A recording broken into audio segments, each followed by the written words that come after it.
Olá, o nosso convidado para mais uma conversa no Memorial é jornalista, economista, formado na Universidade Federal do Rio Grande do Norte, bacharel em Direito, 5 mandatos de deputado estadual, deputado constituinte, presidiu a Assembleia naquele momento importante para a política do Rio Grande do Norte e do país, ex-secretário de Estado.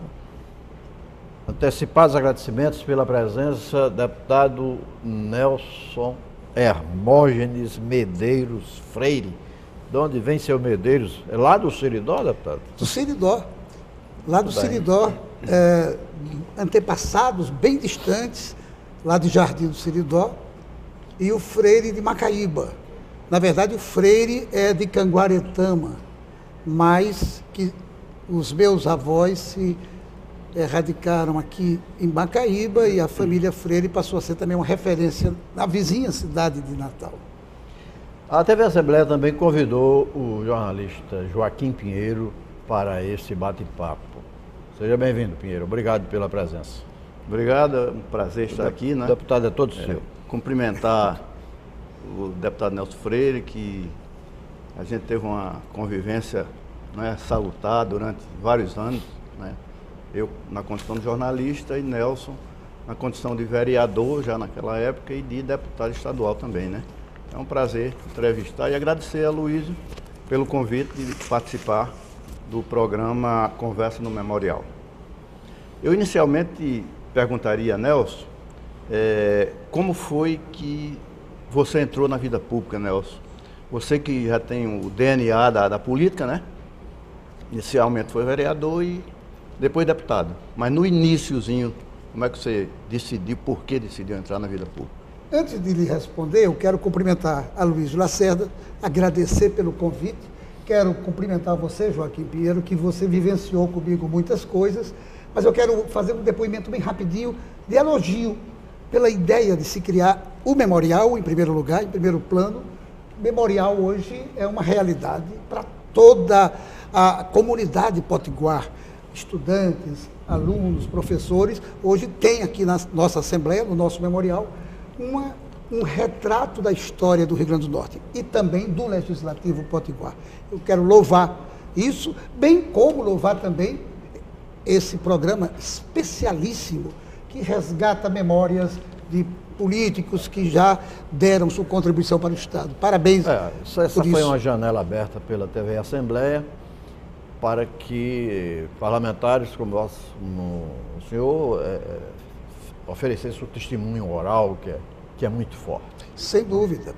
E voltando então à sua pergunta, Pinheiro, eu nasci numa família política, de políticos. Quando eu me entendi de gente, meu pai era prefeito e meu pai fez um trabalho muito grande como vereador de Natal, mas quando eu me entendi de gente, ele era prefeito. O meu tio, senador Jacé Freire, era deputado estadual, depois foi deputado federal, senador, chegou a presidir a Confederação Nacional do Comércio, enquanto meu pai optou por ficar na capital. Então, ele era um municipalista. Então, a minha vivência foi sempre essa. Eu antes de exercer mandato, já respirava a política. E certamente isso entrou no sangue e percorreu todo o meu corpo, todo o meu ser, e de repente eu me senti com vontade de exercer a vida pública, para fazer alguma coisa, para servir. Porque na minha imaginação, na minha mente, o político é de fato um agente de mudanças. E eu, naquela época, pensava, como penso hoje, que é assim, que é dessa forma que as coisas acontecem, e resolvi de fato me propor a ser um desses agentes. Comecei como vereador, inclusive, em 1982, que foi minha primeira eleição, uma experiência maravilhosa, porque o Brasil estava vivendo um momento da redemocratização do final do Eleito século o passado. primeiro governador, né, pelo voto direto, né? Exato, e numa eleição diferente, porque foi uma eleição, a primeira depois do regime militar, atípica, aonde foram eleitos de presidente a vereador, governador do estado, senadores, deputados federais, vereadores, todo mundo num ano só. 82 foi um ano histórico, e foi naquele ano que eu senti que era o momento para ingressar na vida pública. Eu comecei como vereador e depois do primeiro mandato de vereador me candidatei a deputado estadual e graças a Deus... Só foi vereador uma vez? Só fui vereador uma vez no mandato de 6 anos. Naquela época o mandato de vereador era 6 anos. 82 a 85. Ó. 82... 83, 84, 86. 86 eu deixei de ficar na Câmara, porque me candidatei e ganhei a eleição em 86 para deputado estadual. Eleito em 86 para o mandato de 87 a 2003. Foi o primeiro dos 5 mandatos. Chegou aqui bem jovem ainda, deputado. E pegou um abacaxi pela frente que era instalar a Constituinte estadual. Né? Nos assentamentos que o memorial guarda sobre o senhor, consta um requerimento da sua autoria à mesa sugerindo que fosse nomeada uma comissão especial à Constituição Federal, já caminhando e você já pensando em 89 na Constituinte estadual. Que fazia parte dessa comissão? Eram 5 membros. Aliás, o senhor também participava dessa comissão, né? Na verdade, eu não me lembro agora os nomes. Eu estou um pouquinho são 5 nomes, membros. Né? Mas houve essa criação, sim. Acho que nem todos os 5 eram parlamentares. Não sei se o doutor Herbert Spencer... Doutor Herbert Spencer, com certeza, participava. Deve ter feito. Porque, Aloysio, aconteceu uma coisa interessantíssima. No meu primeiro mandato de deputado, eu tentei ser presidente da Câmara Municipal, para ter experiência, para adquirir experiência administrativa. Voltar na época de vereador, né? Você expor alguma coisa daquela época, a experiência de ser vereador pela primeira vez, né? Os seus pares, quem participava lá né? Participou dessa eleição, quando você foi eleito. Quando eu fui eleito, havia 6 vereadores novíssimos, marinheiros de primeira viagem. E esse grupo resolveu me apoiar para ser presidente da Câmara. E nesse ano eu me casei. E ao voltar da lua de mel, todo aquele trabalho que havia sido feito pelo grupo foi desfeito. A ausência é muito atrevida.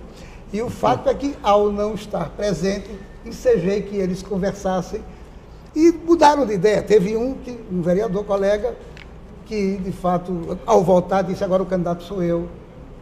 E foi um choque para mim. Foi um golpe, foi? Foi um tipo de golpe. Mas tudo bem, faz parte da vida política. E o fato é que nem eu fui presidente, nem ele foi. Ele foi também. Aí nós passamos a apoiar um outro candidato. Mas, a partir daí, eu participei de várias comissões na Câmara Municipal, de modo que eu não fui presidente, mas fiz parte da mesa e fiz parte de comissões, presidindo algumas delas. E, voltando para a pergunta que você fez, Aloysio, quando eu ganhei a eleição, ao chegar na Assembleia Legislativa, o que eu queria que tivesse acontecido na Câmara veio acontecer na Assembleia. No meu primeiro mandato, ainda muito verde, ainda muito jovem, como você frisou, eu fui eleito presidente da Assembleia. E aí eu percebi que nós estávamos vivendo um momento igualmente histórico, tanto quanto 82 para mim tinha representado uma coisa, um fato novo na política nacional, porque a gente estava antevendo exatamente a Constituinte. Por isso, veio a ideia de criar essa comissão. Eu, preocupado, porque a Assembleia não era como é hoje. As estruturas eram falhas. Então, eu resolvi, na época, por um conhecimento muito pessoal que eu tinha com ele, até porque ele era nosso assessor jurídico, ele era nosso advogado nas empresas, eu resolvi convidar o advogado Herbert Spencer para ser procurador da Assembleia. Naquela época, a Procuradoria era uma coisa muito solta. E a missão de Herbert, eu contactei com ele com uma missão específica. Nós vamos fazer a reforma administrativa da Assembleia Legislativa. Quando eu cheguei aqui, o deputado não tinha gabinete, o deputado não tinha secretária, o deputado não tinha absolutamente nada, não existia as coisas como existem hoje. Então, nós formalizamos a diretoria legislativa, que funcionava de uma forma muito mambembe, digamos assim. Nós definimos a diretoria administrativa, criamos a diretoria médica, o setor médico foi criado por nós, nós fizemos todo o arcabouço legal da Procuradoria, toda a regra da Procuradoria foi colocada na reforma que a gente fez naquela época. E com a antevisão, além dessa reforma, que eu considero talvez a maior participação minha em termos de Assembleia Legislativa, eu fui eleito vice-presidente da União Parlamentar Interestadual, UPI, que depois foi sucedida pela UNALE. Então, eu fui vice-presidente nacional. Um encontro aqui em Natal. E nós fizemos um encontro que foi até hoje o maior encontro de deputados do Brasil. Nós trouxemos para cá mais de 1.200 deputados. Aqui nós passamos uma semana fazendo um debate profundo no Centro de Convenções sobre o que seria a Constituinte Estadual. Para você ter ideia, o regimento interno de todas as assembleias do Brasil foi elaborado aqui em Natal e foi adotado por todas as assembleias. Concomitantemente a isso, a própria reforma da Assembleia estava em andamento e os deputados tomaram conhecimento da reforma. E mais da metade das assembleias naquele ano, naquela época, adotaram também modelo semelhante ao que nós fizemos aqui, de criação dessas áreas, a área administrativa, a área legislativa, inclusive a área médica. E a gente fez essa reunião, que por sinal, com representação de países de fora. Os Estados Unidos aqui mandou uma delegação imensa, assistiram, participaram, porque estavam envolvidos naquilo, deputados federais que já estavam fazendo a Constituição Federal vieram para cá, deram depoimentos, e isso me rendeu, inclusive, por conta do governo americano, uma viagem aos Estados Unidos, indo norte a sul, leste a oeste, acompanhado da mesma, da entidade semelhante à nossa UPI aqui, sendo dos Estados Unidos. Fizemos amizades maravilhosas e durante muitos anos nós mantivemos um estreito relacionamento com parlamentares de vários estados americanos. Tudo isso em função da visão que a gente teve, que a gente precisava se preparar. Afinal de contas, a Constituição Federal estava em andamento. O doutor Ulisses Guimarães passou a exercer um papel preponderante, tivemos oportunidades de contato pessoal com ele e ele nos auxiliou muito. Mas, de qualquer forma, a Constituição do Estado não podia ser ipsiliter tudo que está escrito na Constituição Federal. Não pode desrespeitá-la, mas teria que acrescentar coisas que fossem próprias do Estado. Ainda há um espaço muito pequeno para o legislador estadual. Não é? É verdade, ainda há, infelizmente. Sobrou pouca coisa para o legislador estadual. Então a gente teve que buscar, nesse pequeno espaço, muitas coisas. Eu, por exemplo, presidi a Assembleia, eu fui quem instalou a Assembleia Estadual Constituinte em outubro e 5 meses depois, como eu estava muito absorvido com a reforma administrativa da Assembleia, eu chamei o deputado Arnaldo Abreu e nós fizemos uma chapa e ele assumiu depois de mim, ele foi o segundo presidente da Assembleia Estadual Constituinte. Isso é um esclarecimento importante, né? O seu envolvimento com a presidência da Casa, né? No primeiro mandato e diante de uma reforma administrativa, isso explica a presença do saudoso Arnaldo Abreu, presidindo a Constituinte Estadual. Né? A instalação, logo em seguida, iniciados os trabalhos E tem outro fato que deve ter sido produzido também. Havia uma espécie, houve um depoimento aqui, aliás, hoje nós estamos com 15, nós já gravamos 15 depoimentos, né? O senhor é o 16º. Alguém falou aqui numa das entrevistas que o Constituinte Estadual, em 89, ele recebeu da mesa uma espécie de roteiro, não é? Que teria sido elaborado por sua equipe, ou por Dr. Herbert, tinha uma espécie de um roteiro do que seria a Constituição Estadual. Houve isso? Veja bem, esse roteiro foi fruto do trabalho acontecido... Daquela comissão. Da comissão. E... facilitou um pouco o trabalho. Facilitou imensamente. O regimento interno... Até onde o legislador estadual podia ir. Exatamente, exatamente. Sem ferir a Constituição. Sem ferir a Constituição, porque nós não tínhamos exatamente a noção de como fazer aquilo naquele momento. Nos valemos muito, eu preciso fazer esse registro histórico também, nos valemos muito do ex-deputado Paulo de Tarso, que nos acompanhou ao longo desse período todo. E, inclusive, aliás, foi Paulo de Tarso que ofereceu esse depoimento aqui. Tá? Nós já ouvimos o depoimento. Foi realmente uma participação fantástica. E ele, juntamente com Herbert, conosco, mas a ele cabe a maior parte da redação do regimento interno das Assembleias Estaduais Constituintes. E esse regimento foi adotado por todas as demais assembleias do país.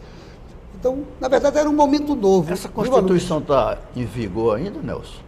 Ou tem sido modificada ao longo do tempo? Há modificações, que é natural, né?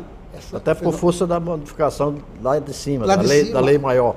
Exatamente. Foi atualizada há pouco tempo. Foi, há pouco tempo. A estadual. É natural, né? É natural porque a gente não pode ser discrepante em relação à Constituição Federal, que é a maior. A gente pode acrescer podíamos acrescer alguma coisa dentro do espaço pequeno que a Luiz Lacerda colocou, de fato, real, mas a gente não pode ir contra, a gente não pode esbarrar. O limite é a Constituição Federal. Mas, como ela muda, nós nos adaptamos aqui. E há, de vez em quando, emendas constitucionais com ideias mais ligadas ao momento presente. Eu mesmo apresentei dezenas de emendas constitucionais na época da feitura da Constituição Estadual e que, graças a Deus, a grande maioria foi aprovada. Muita coisa que está na Constituição do Estado nasceu lá. Por isso que, para evitar conflitos, eu era muito jovem, eu não queria ser comparado com o grande Ulisses Guimarães, que houve um momento que ele era presidente de tudo que havia nesse país. Era o presidente da Constituinte, era o presidente do Congresso, era o presidente da Câmara. E eu fiquei um pouco preocupado porque tinha... E era o terceiro sucessor em linha reta para presidente da República, chegou até a subir, né? Alguns finais de semana. Exatamente. Então eu não quis correr o risco de fazer as coisas mal feitas, porque eu prefiro fazer uma coisa bem feita do que várias mal feitas.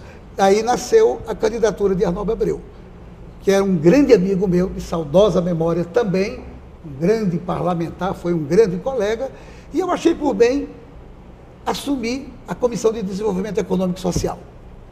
Da Constituinte. Da Constituinte. Ao mesmo tempo eu fiz isso, até porque seria uma responsabilidade um pouquinho menor do que administrar duas casas em uma. A casa do legislador normal e a casa do Constituinte. Antes do nosso primeiro intervalo, lembrar aqui ao deputado Nelson Freire, os seus colegas constituintes 89. Amaro Marinho, Ana Maria Cavalcante, Carlos Augusto Rosado, Carlos Eduardo, atual prefeito, Cipriano Corrêa, Francisco de Assis Miranda, o Miranda da Caixa, Gastão Maria, Getúlio Rego, Irami Araújo, José Adécio, Arnóbio Abreu, José Dias, Patrício Júnior, Cléber Bezerra, Laíre Rosado, Leônidas Ferreira, Manuel do Carmo, Nelson Queiroz, que foi o relator Foi o relator. Paulo de Tarso Fernandes, Paulo Montenegro, Raimundo Fernandes, Ricardo Mota, Robson Faria, Rui Barbosa, Valério Mesquita e Vivaldo Costa. Aqui dá 27, porque 3 suplentes assumiram e, com muita justiça, assinaram também a Constituinte Estadual, que foi, no caso, Kleber, Patrício Júnior e Ana Maria Cavalcante. E Ana Maria. É. Ana Maria, inclusive, fazia parte da minha comissão de desenvolvimento econômico e social. Isso é um registro, já que você lembrou os nomes, também fazer um registro daquele que foi meu primeiro vice-presidente, o também saudoso Gastão Maris. Foi um grande companheiro que eu tive naquele momento. Ele com a experiência dele, bem mais velho, e eu muito jovem, sempre buscando beber um pouco, absorver um pouco da experiência dos mais experientes, dos mais antigos. Um pouco da ação parlamentar do deputado Nelson Freire no bloco a seguir. Aguardo, voltamos já.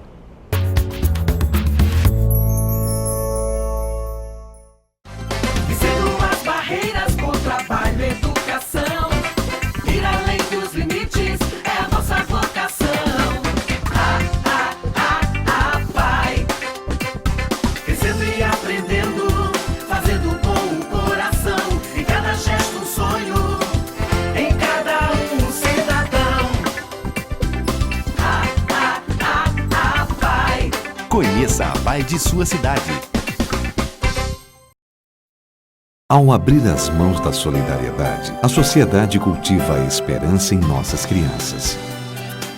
Conheça a sede própria do GAC-RN, um sonho que você ajudou a construir. Continuamos precisando de sua mãozinha.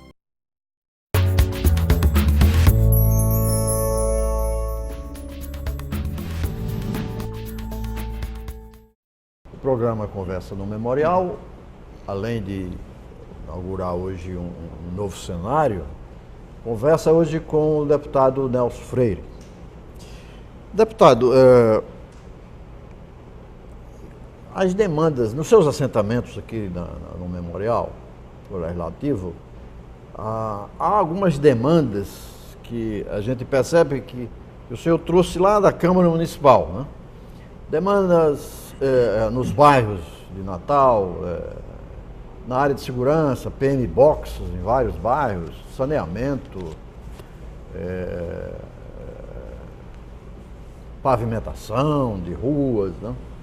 Essa demanda que foi feita, essa coisa que foi cobrada lá na Câmara, certamente não foi executada, e você repetiu aqui nos primeiros meses de mandato, né?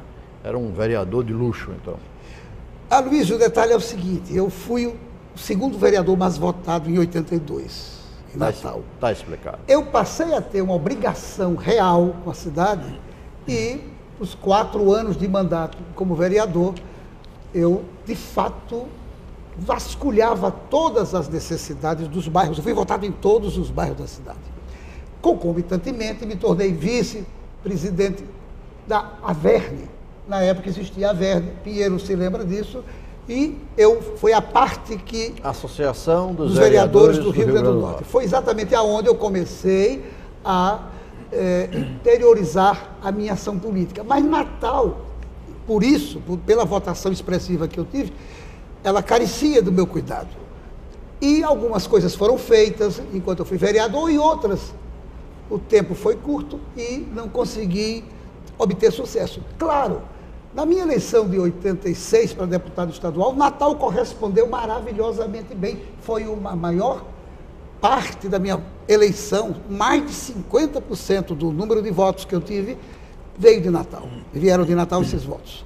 Então eu tinha a obrigação, por exemplo, o hospital do bairro Nordeste, por exemplo, foi um pleito que eu havia feito como vereador e como deputado eu consegui sensibilizar, o governo concluiu e passou a ser, de fato, importantíssimo naquela região toda. O bairro Nordeste fica perto das Quintas, fica ali naquela região, de modo que é uma coisa que me orgulha muito hoje. O mercado do peixe, lá das Rocas, lá do Canto do Mangue. Deputado, hospital ou posto de saúde?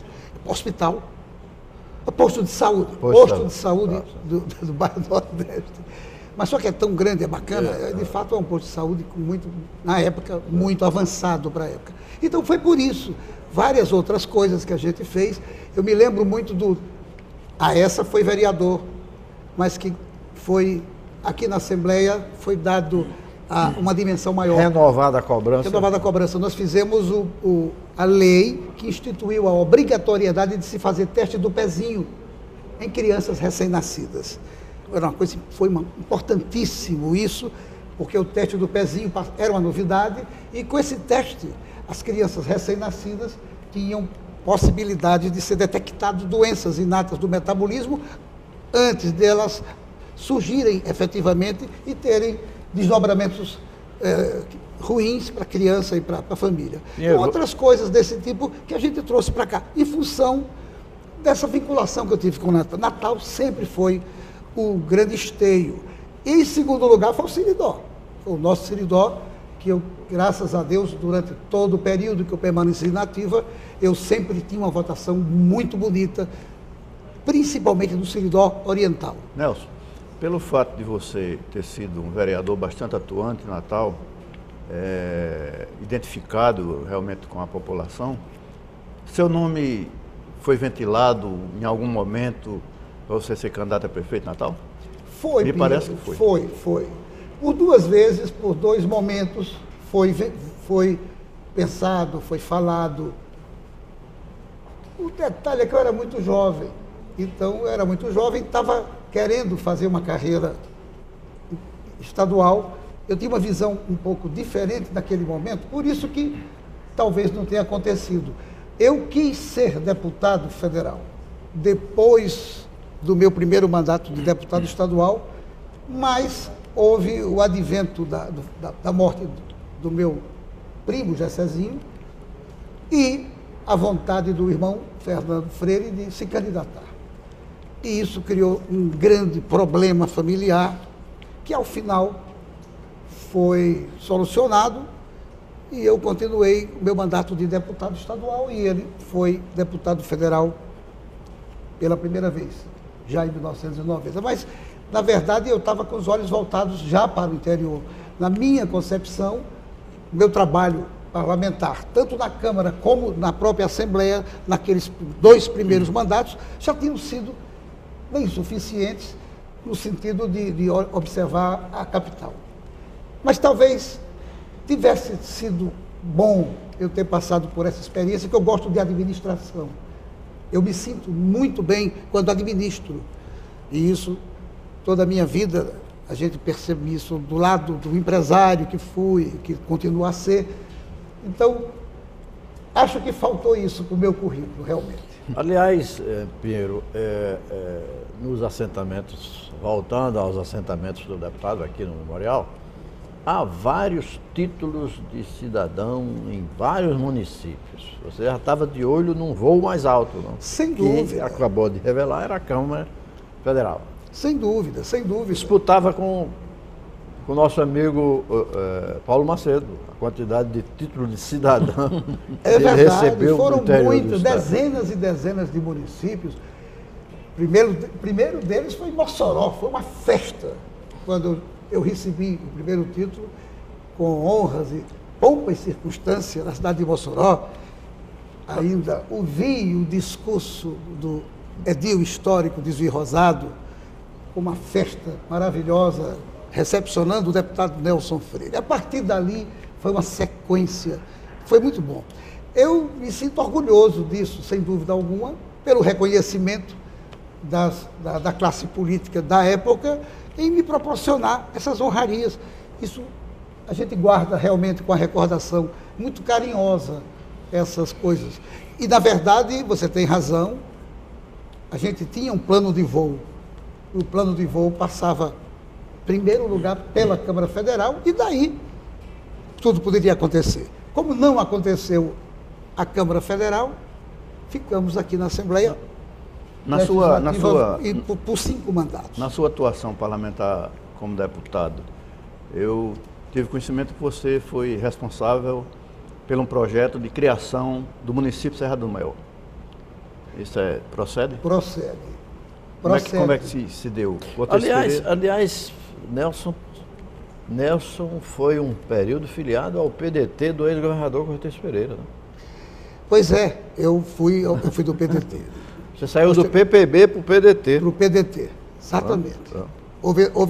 Inclusive, fui líder do PDT aqui na Assembleia Legislativa. Passei um bom tempo liderando a nossa bancada. Essa foi uma articulação com o ex-governador Cortez Pereira, né?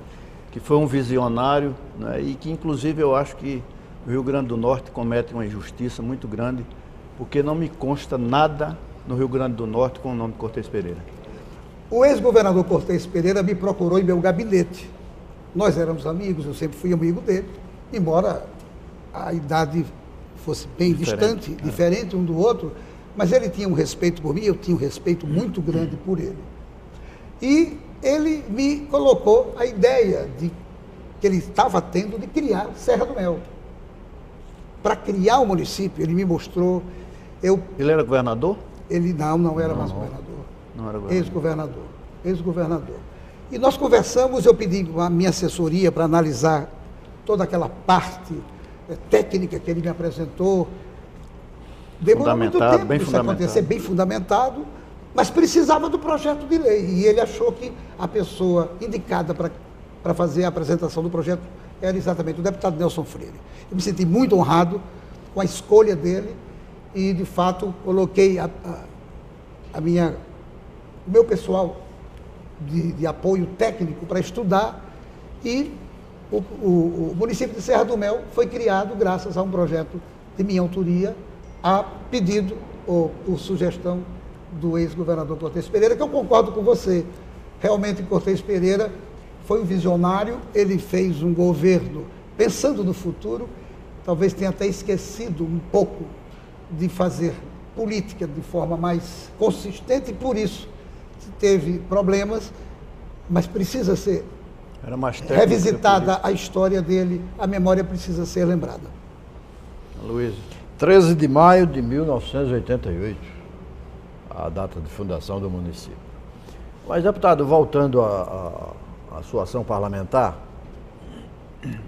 nós localizamos um requerimento seu pedindo preferência para a criação de um programa de aluno modelo. Você lembra disso? O que era esse aluno modelo? Envolvia também estagiário, que os estagiários tivessem preferência quando o poder público fosse contratar. Está lembrado disso? Aluno modelo. Como eu tinha esses compromissos com a sociedade, eu imaginava muita coisa nessa área de educação, na área das questões sociais. Eu sempre fui muito ligado a isso. No critério de contratação de estagiários, o senhor estava pedindo que fosse observado o aspecto de melhor rendimento escolar. Sem dúvida, sem dúvida, sem dúvida. Exatamente, projeto nosso. E como também preocupado com a questão da escola, o projeto que estadualizou a UERJ foi de minha autoria, já num outro contexto, mas, de fato, aconteceu isso aí. Outra coisa que a gente fez, tirar a obrigatoriedade das escolas estaduais e municipais dos alunos terem fardamento, considerando a realidade econômica do pessoal de baixa renda. Também foi projeto nosso que foi implantado, deixou de haver aquela obrigatoriedade. O dinheiro que os pais gastariam com o fardamento iria aumentar um pouco a comida na mesa deles. Foram projetos interessantes, e esse aí voltado à valorização do aluno, motivar o aluno a estudar mais. É uma preocupação que eu sempre tive, apesar de eu nunca ter sido professor. Mas como eu fui muitas vezes aluno, eu sabia, eu entendia que de fato era importante se valorizar e dar um incentivo para que esses alunos pudessem galgar espaços. Nelson, como você foi do PDT, eu me lembrei agora daquele projeto do ex-governador Leonel Brizola, não é? de escola de tempo integral, não é isso? Eu fico me questionando. Eu acho que se tivessem valorizado aquilo, hoje a gente não estaria vivendo a situação de violência que está se vivendo hoje no Brasil. Você não tem dúvida. O Brasil hoje vive um momento... O senador ímpar, Cristóvão Buarque, incrível. que está na ativa e com mandato, sempre retoma esse assunto, né? Nos seus pronunciamentos, quando o tema é educação. E o senador Cristóvão Buarque foi um grande espelho para mim em vários momentos da minha vida. Eu tenho que registrar também esse trabalho do PDT ao lado do meu colega, ainda deputado Álvaro Dias, que chegou a presidir o PDT aqui no Rio Grande do Norte. Mas, na verdade, eu não tenho dúvida que Brizola acertou em cheio ao criar aquele sistema de educacional. E você está certo. Se os governos, mesmo com outros nomes, porque a grande história é que alguém faz uma coisa com um nome, vem o outro que quer fazer a mesma coisa, mas não pode dizer que foi feito, porque já tinha sido feito, muda o nome. Mas que mude, mas que se adote. Precisa haver uma reforma na educação desse país. O Brasil todo é carente de educação, de qualidade. Não adianta só você dizer que é alfabetizado, porque você sabe assinar seu nome, como uma grande parte dos alunos terminam a escola, o primeiro grau, o segundo grau, com essas deficiências. E professores sem a menor experiência, ensinando, criando um verdadeiro caos. É uma pseudo-educação. A gente precisa, de fato, focar nisso. E durante meu mandato eu pensei muito, e sempre espelhado no senador, que é, até hoje, um grande defensor da educação. Em 94, Lei 6.561, de sua autoria, cria escolas públicas de segundo grau em todos os municípios do Rio Grande do Norte. Essa lei foi cumprida? Foi cumprida, existe até hoje ainda. Em todos os municípios tem escola de segundo grau. Nem sempre você vai encontrar uma escola de segundo grau pela carência do município, mas a lei... E além da dificuldade de professores. Além das dificuldades de professores, que essa é horrível. Na verdade, você às vezes fica tomando emprestado pessoas de áreas diferentes para poder ocupar uma grade que é necessária. Matemática, por exemplo, é uma carência muito grande em todo o interior do Estado. Química, biologia, essas coisas. Mas o projeto, a lei existe, a lei foi feita pensando em tornar obrigatório, sim, e a gente tem que cobrar. Cobrar como cidadão, cobrar como ex-parlamentar, cobrar como pessoa que quer ver as coisas acontecerem. Mas foi nessa visão que a gente fez essa lei. Deve haver alguma relação com essa lei. Um mês antes dessa propositura, o seu mandato pedia providências à Secretaria de Educação do Estado, cobrando o benefício instituído por lei complementar em favor de professor e de especialista em educação. Já havia demanda, já estava faltando profissionais nessa área. Sem dúvida. Veja que há uma ligação entre uma lei, a outra lei. São várias as proposituras que eu fiz naquela ocasião, exatamente em função das carências. Carência de professor, a qualificação profissional deles e a falta de atenção para com o aluno.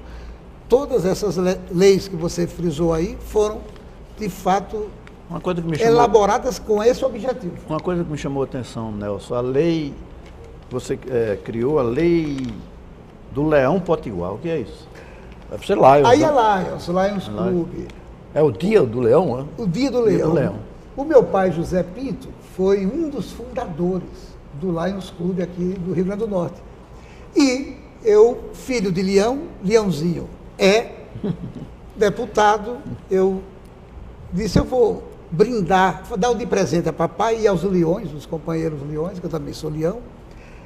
E, de fato, nós fizemos a lei no dia do nascimento do fundador Melvin Jones, e aí, por isso que nasceu a lei, criando o Dia do Leão Potiguar. O Leão Potiguar é isso, né? O pessoal ligado ao Lions. O Lions faz presta um grande serviço à população. Um grande serviço social. Um grande serviço social. Aliás, a doutrina de Melvin Jones é muito interessante, né? O livro, né?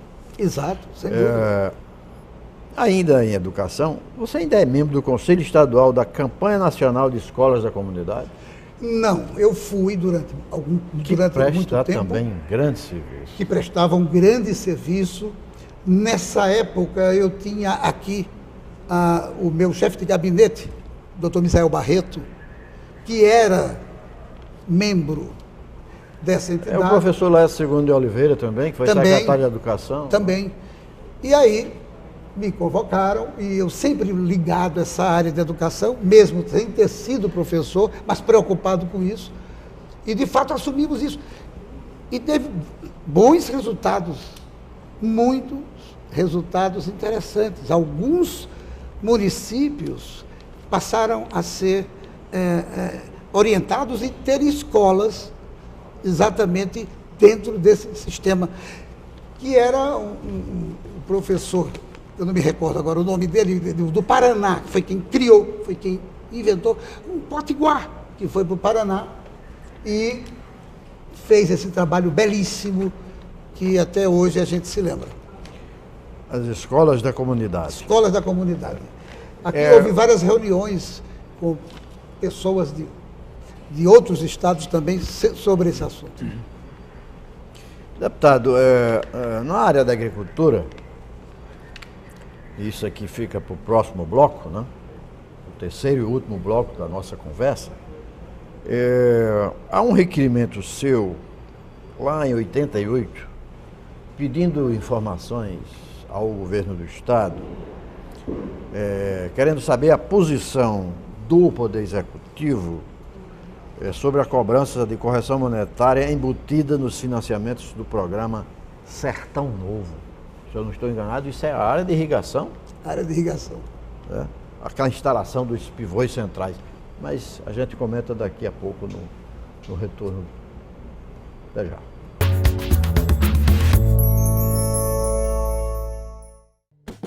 A água é um bem precioso, usado para cozinhar, para aguar as plantas, assim como para nos hidratar. Mas você sabia que esse líquido que a gente bebe todos os dias pode acabar? Por isso é preciso economizar a água que consumimos. Aí vão algumas dicas. No banheiro, feche a torneira enquanto escova os dentes ou faz a barba. E estipule um tempo aproximado de 5 minutos para o seu banho. Na cozinha, feche a torneira enquanto ensaboa a louça e só volte a abrir quando for para enxaguar. E na parte de fora da sua casa, use um balde para lavar o carro e a calçada. O uso de mangueira aumenta o desperdício de água. Faça a sua parte. Juntos podemos fazer um mundo melhor. Uma iniciativa do Instituto Federal de Educação, Ciência e Tecnologia do Rio Grande do Norte.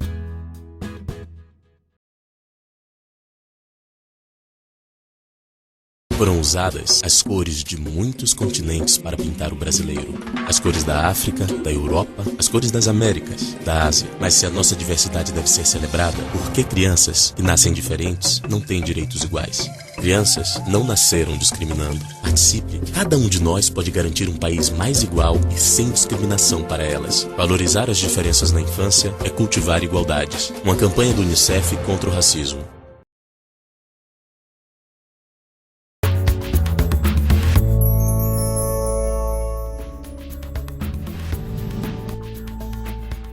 O programa Conversa no Memorial caminha para o último bloco, ouvindo o deputado Nelson Freire. A gente falava sobre pivôs centrais, né, um programa de irrigação, mas hoje vivemos a maior seca que o Rio Grande do Norte já passou. E é de sua autoria a homenagem ao Monsenhor Expedito, pela a adutora, né? A adutora. A homenagem exatamente. É de sua autoria, né? É de minha autoria. Você também andou falando, fez gestões para o governo construir a adutora do Pinga e a barragem Pajuçara. Onde fica isso, barragem? A adutora do Pinga, ela fica em Serra Corá. E foi uma luta grande para conseguir. E, de fato, a gente conseguiu, o governo se sensibilizou e foi feita a adutora do Pinga. Essa adutora, a ideia é exatamente fazer um abastecimento em toda aquela região de Serra Corá. Ao redor do município de Lagoa Nova, naquela serra. Já a outra fica aqui no Agreste, fica fica aqui pertinho, perto de Brejinho. E também o mesmo objetivo. Todas elas foram feitas. A Pajuçara também foi feita. E sobre uma colocação que você fez há pouco, a questão da adutora Monsenhor Expedito. Nós fizemos inúmeras reuniões em Santa Cruz, porque eu era muito bem votado em Santa Cruz, na região do Trairi também, e nós fizemos um trabalho gigantesco para chegar à água em Santa Cruz.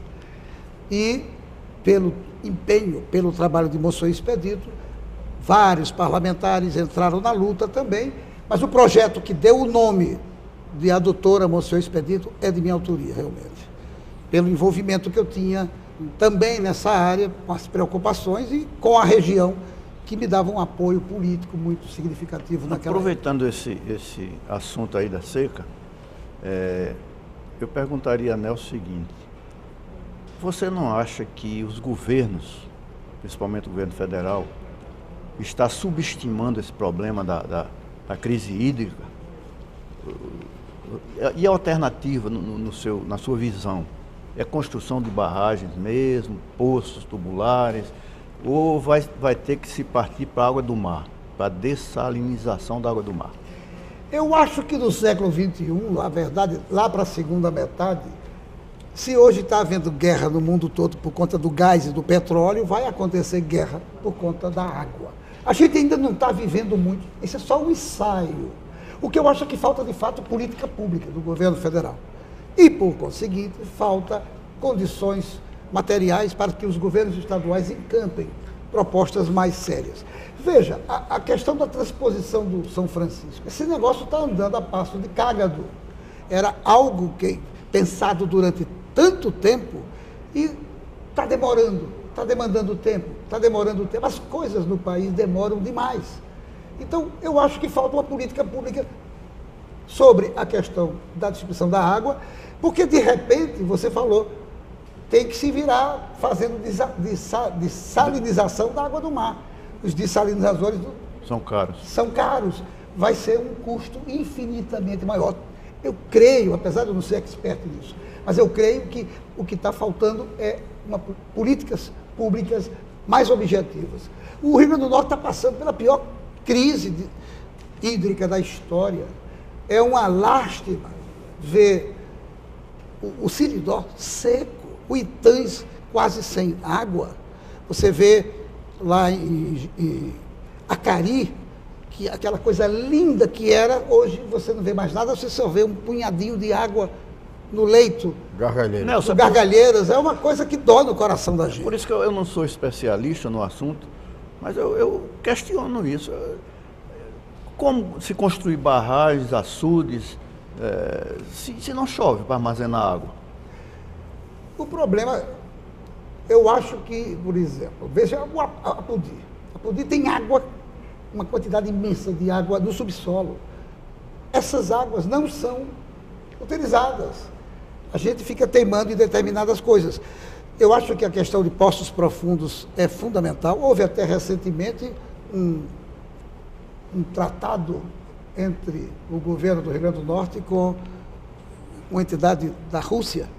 Da Alemanha? Da Rússia? Não, da Rússia. Da Rússia, para exatamente apoiar a perfuração de poços profundos do Estado. É uma alternativa, não resta dúvida. Há outros projetos, deputado, desculpa interrompê-lo, a barragem Oiticica, por exemplo. A barragem Oiticica, com um canal de 30 quilômetros, você torna os rios Barra Nova, Siridó, permanente, perenes. Com 30 quilômetros da barragem da Oiticica, joga água dentro do açude de Cruzeta na barragem das Traíras. Aí vem um custo mais elevado, que é um canal para chegar ao Itãs. Ou seja, a água vem do Piranhas e retorna para o Piranhas. Seria a redenção para a agricultura do Siridó. Falta objetividade nas coisas. Mas nessas horas a gente lembra de Cortez, que tinha 1000 coisas na cabeça. Objetividade e decisão política, né? Até a algaroba era uma das soluções para o clima, né? Para o clima. sem Era não, dúvida. é. E o pior de tudo, Aloysio e Joaquim, tudo tem solução. Até porque todas as soluções já foram pensadas. Não tem que inventar a roda, para nada. Para nada. O que se falta é política pública, pragmática, para que nessa área e noutras áreas possam ser aplicadas. Falta Deputado, isso apenas. Nós estamos nos aproximando do final do programa e eu queria também falar sobre Nelson Freire, o secretário de Estado. Você ocupou 2 secretarias importantes. Desenvolvimento econômico, eu não sei se na época tinha turismo também, mas tinha não. Não. E também foi secretário de turismo. Né? Eu queria, indústria e comércio, por exemplo, como atrair empresas sem o PROAD, por exemplo? É impossível. É impossível. Tem que ter PROAD. O PROAD acrescido do PROGÁS, que foi uma invenção muito oportuna. Aliás, você passou na Potiguar também. Também. Então, o PROAD, o Programa de Apoio ao Desenvolvimento Industrial, é fundamental.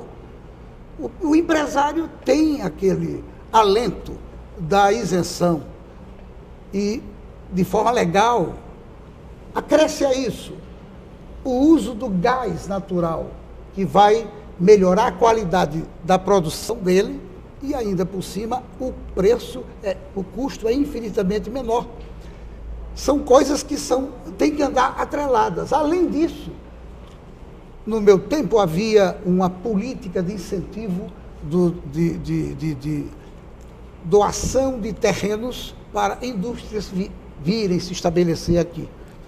Para isso foi criado o Distrito Industrial, inclusive a primeira fábrica a ser instalada no Distrito Industrial foi inaugurada por mim. E essa fábrica, lamentavelmente, anos depois, veio a praticamente fechar as portas. Lamentável. A DIA eu levei para o centro, o Distrito Industrial. DIA é aquela distribuidora de alimentos. Nós fizemos um trabalho, demos PROAD, nós demos a área e eles construíram. Então, é necessário o apoio. PROAD, sem PROAD não existe nada. Até porque o Estado é um Estado que a maior atividade econômica realmente é o turismo, não é a indústria. Então você tem que apoiar mais essa parte se você quer ver indústrias acontecendo aqui. Nós já tivemos indústrias na área têxtil e as crises sucessivas foram diminuindo a importância desse setor, de modo que é fundamental. Se acontecer qualquer coisa dessa, ainda bem que foi aprovado na Assembleia um novo PROAD, um pouco diferente, que eu acho que é importantíssimo que isso aconteça. Uma outra coisa a propósito da Secretaria de Indústria. Quando eu assumi, a gente tinha a carcinicultura, que era a 15ª na nossa pauta de exportação. Não tinha PROAD. Eu resolvi dar PROAD para os carcinicultores. Em 4 anos, nós passamos de 15º lugar para Primeiro você teve que lugar. Primeiro você teve que convencer o seu colega secretário de tributação. Sem dúvida, Quem era dá o trabalho. Depois o governador. Dá trabalho, porque o secretário hoje é desenvolvimento, no meu tempo era indústria e comércio. É exatamente incentivar, apoiar. Já o outro não, é reter, é trazer para ele. Há um conflito permanente. Todo secretário de tributação briga com o secretário de desenvolvimento. É natural, sempre é assim e sempre será. Mas foi uma luta grande e nós fizemos com que a carcinicultura viesse a ser o produto de maior importância da nossa pauta de exportação, superando, inclusive, petróleo. Nós passamos a ter, de fato, uma produção ímpar no Brasil. Camarão de cativeiro. O tempo passou e hoje eu não vejo mais muita coisa acontecer na área da carcinicultura. Pouca coisa. Eu acho que também se deveria ficar atento a isso. Ou então os cassinicultores não querem aparecer, estão bem e que o governo não apareça para atrapalhar. Pode ser também. Pode ser, pode ser. Mas hoje quem tá despontando na cassinicultura do Nordeste é o Ceará. Pois é. Então, essa briga eterna. A propósito de turismo, o que fazer? Você que sentou lá na cadeira de secretário de turismo, o que fazer para manter Natal e Rio Grande do Norte mais atraentes para o turista? Ótima pergunta. O turismo é a maior atividade econômica do Estado. Eu não tenho dúvida. Em 2005, eu estava na Secretaria de Turismo e nós fizemos... O turismo passou a ser também a primeira área na nossa pauta de exportação, considerando que o turista, quando vem para cá, isso significa muito na nossa economia. Nós colocamos o turismo num lugar super bacana. Eu assumi a secretaria, nós tínhamos apenas 5 voos internacionais, deixei a secretaria com 25 voos, e nós tivemos, em 2005 e 2006, principalmente em 2005, nós tivemos a maior taxa de ocupação de hotéis, nós ultrapassamos Ceará, nós ultrapassamos Salvador, a Bahia, Salvador. Natal passou a ser top de linha no turismo a partir de 2005. Sim, mas qual a ação para provocar essa... Apoio do governo. A ida de secretários, até que está acontecendo, voltou a acontecer isso agora. O secretário de turismo é um vendedor, tem que vender o Estado. Ele tem que sair no mundo todo, conversar com as operadoras de turismo, com as empresas que têm aviões, voos, que fazem voos charters, trazer o turista de fora, o europeu, o norte-americano, o africano, seja de onde for, o asiático, a gente tem que fazer esse trabalho. Ninguém vem para cá de graça, você precisa conhecer lá que existe Natal. E Natal é um dos maiores destinos turísticos do Brasil. Persiste essa ideia. Quando você fala em Natal em qualquer local do Brasil, todo mundo quer passar férias aqui. No exterior era assim também, principalmente Natal e Pipa, que são as 2 referências. Mas, quando eu deixei a secretaria, eu fui observando que houve quedas, e quedas, e quedas, e de repente voltamos à estaca zero, que está se recompondo. O governo precisa realmente ir buscar o turista. Ele precisa dar uma dotação orçamentária um pouco maior para a secretaria específica e precisa encorajar o secretário, seja ele quem for, a viajar, a levar os produtos para mostrar nas feiras que acontecem no mundo todo. Todo mês tem uma feira em algum país do mundo. Principalmente agora, né, Nelson? Quando se vive uma crise sem precedentes, né, no Brasil, no Rio Grande do Norte, isso se faz necessário, né, que é para gerar divisas para o Estado, para melhorar a situação. Sem dúvida, é um investimento que o governo tem que fazer. Agora, tem um dever de casa que é muito relevante, pouca atenção é dada. Não sei se eu estou errado, me corrija, por favor, deputado. Tem um dever de casa, por exemplo, segurança, iluminação, não deixar explorar o turista, né? Recebê-lo bem desde o aeroporto. Né? Tem esse dever de casa que, profissionalizar, às vezes, treinar a mão de obra para atender bem o turista. Na sua passagem lá pela Setur, você cobrou também ações, porque às vezes não é só o governo do Estado, os municípios também precisam colaborar, né? Sem dúvida. Você teve alguma ação nesse sentido quando você passou lá? Sem dúvida. A minha ação enquanto secretário de Turismo era permanente com a Prefeitura de Natal e com as prefeituras dos demais municípios, porque eu criei a política de interiorização do turismo.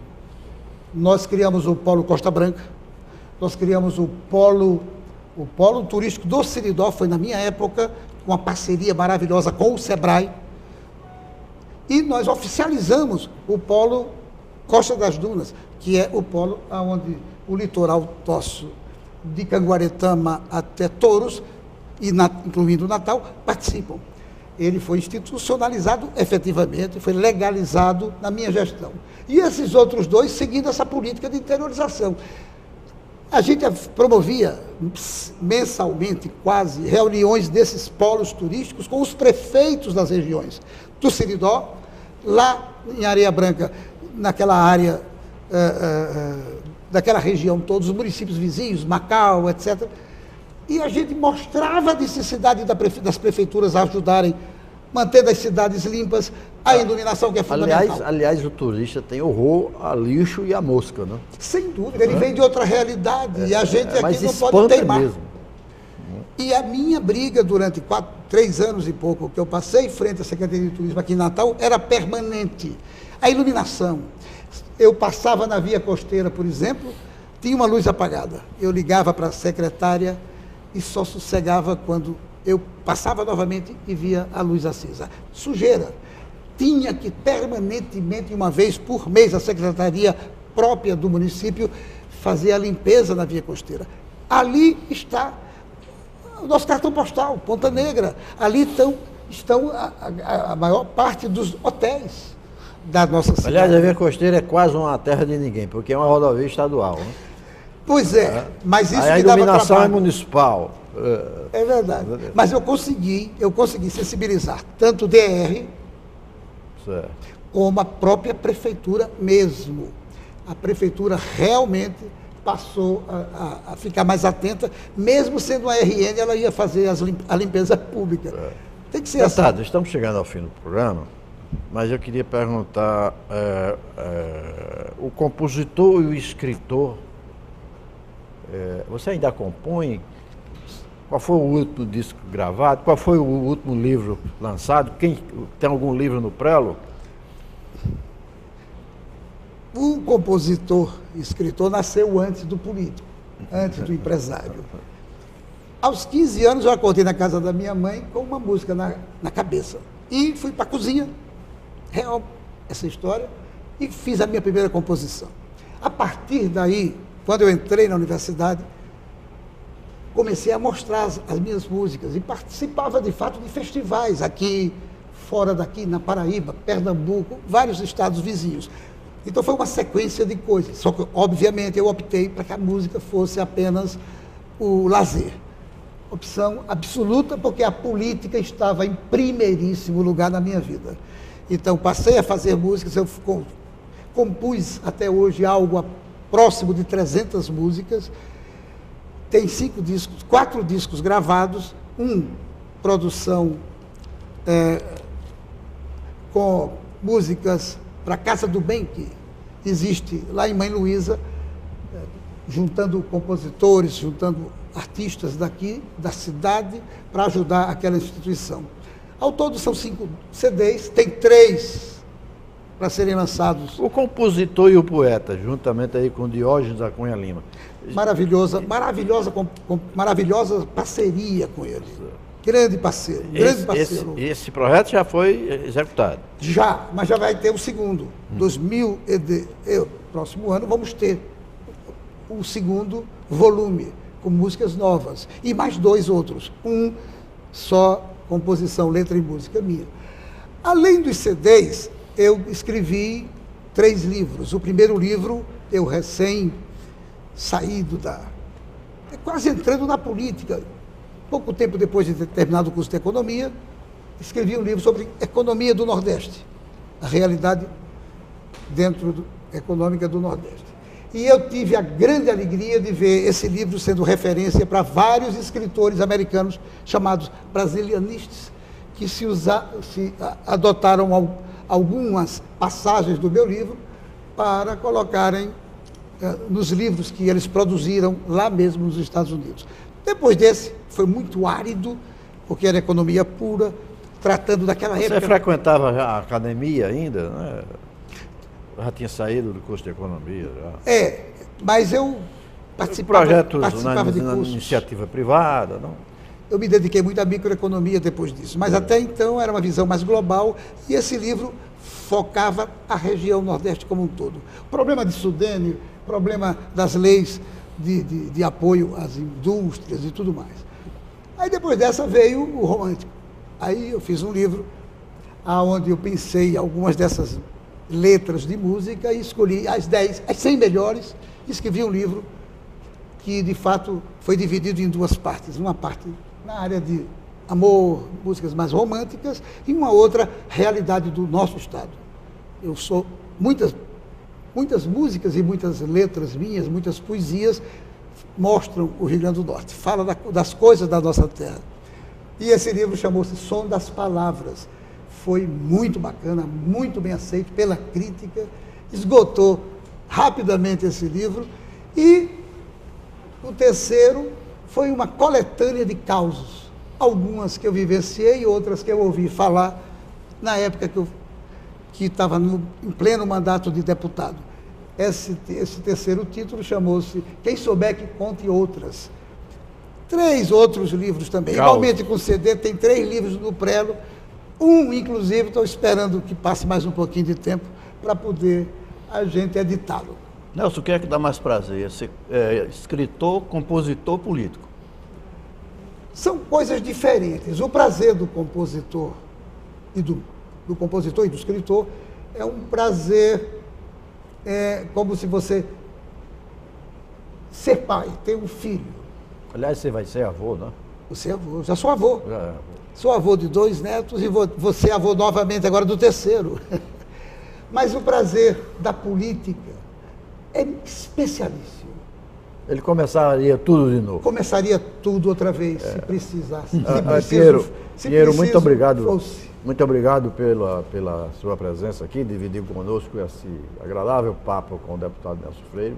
Obrigado, deputado, pela participação, pelo convite, pela presença. Obrigado a você, telespectador, e até a próxima.